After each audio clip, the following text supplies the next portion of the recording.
Hadith, the Mujaddid, every 100 years. This month's Hadith is from Abu Dawood, number 4291. The Prophet said, Allah will raise for this community at the end of every 100 years the one who will renovate its religion for it. In Arabic, this person, this renovator, this renewer that's going to come every 100 years is called the Mujaddid, which means one who brings renewal. This isn't an official title.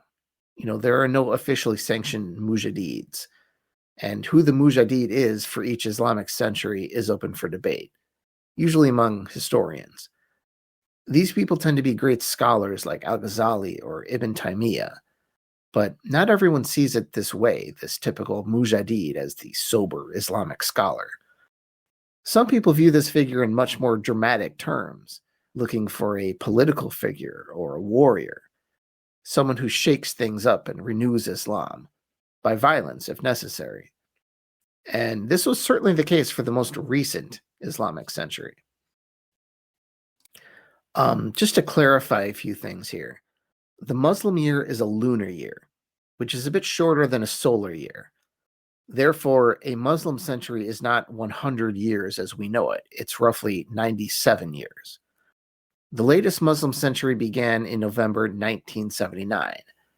Now, full disclosure here, I was not alive in 1979, but from what I've read, it was a pretty tumultuous year, particularly in the Muslim world, and that is not a coincidence. There were two major religious events that rocked the Muslim world in 1979, and I'm only including blatantly religious events in this. Yes, Egypt signed a peace treaty with Israel. That was amazing.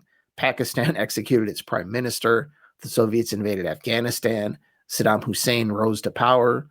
But those were political events, and they certainly couldn't be linked to anyone's claim to be the Mujaddid. Well, maybe Saddam made that claim. It's possible, although I've never seen evidence that he did.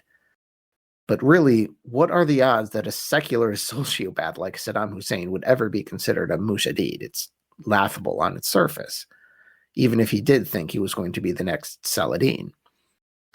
So the two events I want to focus on are, one, the return in Iran of Ayatollah Khomeini and the establishment of that Iranian theocracy that we know is still there today.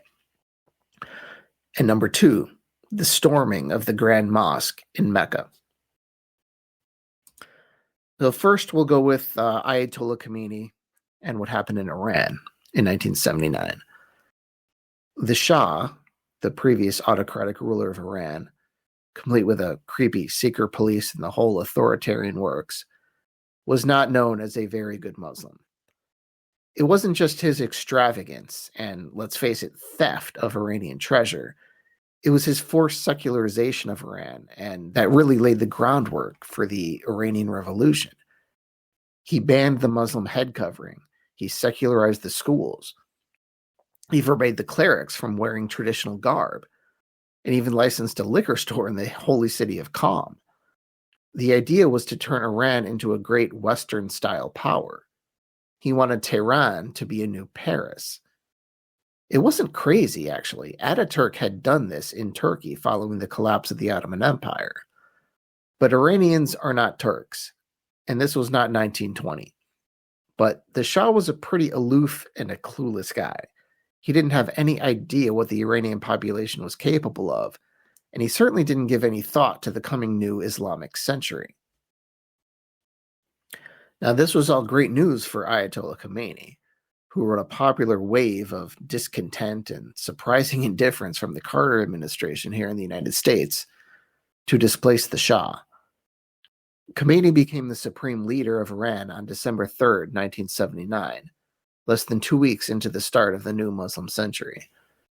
The key description of the Mujaddid is the word renewal, and the rise of Khomeini did give hope to Islamists across the Muslim world. There were no further Islamist revolutions, though. The closest might be the establishment of Hezbollah in South Lebanon shortly thereafter. And Iran found itself immediately engaged in an ugly slugfest with Iraq, which would include mass casualties and chemical weapons over 8 years of bloody horror. But for a moment, anything seemed possible. The post-colonial cry of Islam is the answer was, in at least one country, finally realized. And then we have the storming of the Grand Mosque in Mecca. While the rise of Khomeini was arguably coincidence, the storming of the Grand Mosque in that year was deliberately planned to be on the first day of the new Islamic century, late November 1979, and it was executed by someone who actually claimed to be the Mujaddid. He also claimed to be the Mahdi, an Islamic apocalyptic figure. This was an act related to religion, but also politics. The rebels hoped to establish a theocracy that would, in turn, bring about the apocalypse.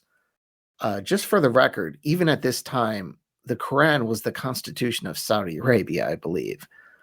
But they wanted an even more conservative government in Saudi Arabia, and really the larger area as well. Yet what they were about to do violated all kinds of Islamic sensibilities, almost as like they didn't think it through. For those who don't know, the Grand Mosque isn't just some amazing mosque. It's what surrounds the Kaaba in Mecca. This is the Masjid al-Haram. It is holy ground, and they were also doing this in the holy month of Muharram.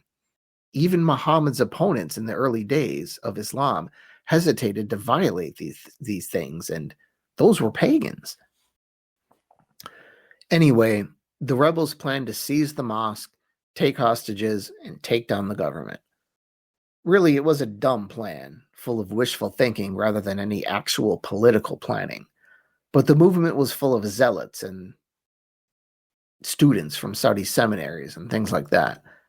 Weeks before the event, the group managed to smuggle in some automatic weapons with the help of some sympathetic to their cause and former buddies in the National Guard.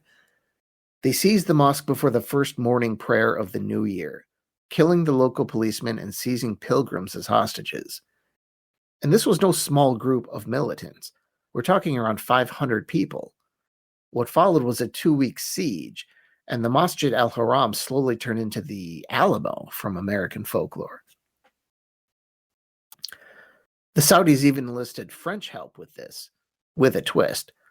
4 French commandos made a quickie conversion to Islam because non-Muslims are not allowed in the city of Mecca, let alone near the Kaaba. Hundreds of people ended up dying, but the insurgents were eventually ejected from the mosque. Clearly, this person was not the Mujaddid. Rule of thumb, if you think you're the Mujaddid, you are almost certainly not the Mujaddid.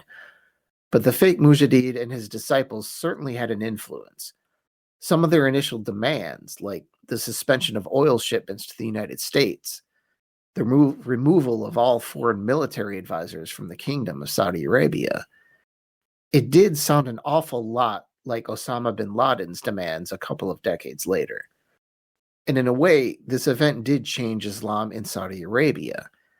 The monarchy freaked out at this, understandably, and instituted an even more conservative government. Images of women were banned, and so was music. Films, too. So in a way, the seizure was a partial success. Unfortunately for the militants, they would lose their heads before they ever got a chance to see it. So, for the record, it's a bad idea to force yourself, through force of arms, into a Mujaddid title. If for no other reason, then no one has ever done it. The Mujaddid for this century will be, almost surely, some scholar who spends 60 years reading, writing, and preaching. But I'm sure some others will try. The next chance is a ways off, though. November 28th, 2076. Thank you, and I'll talk to you next time. Inshallah.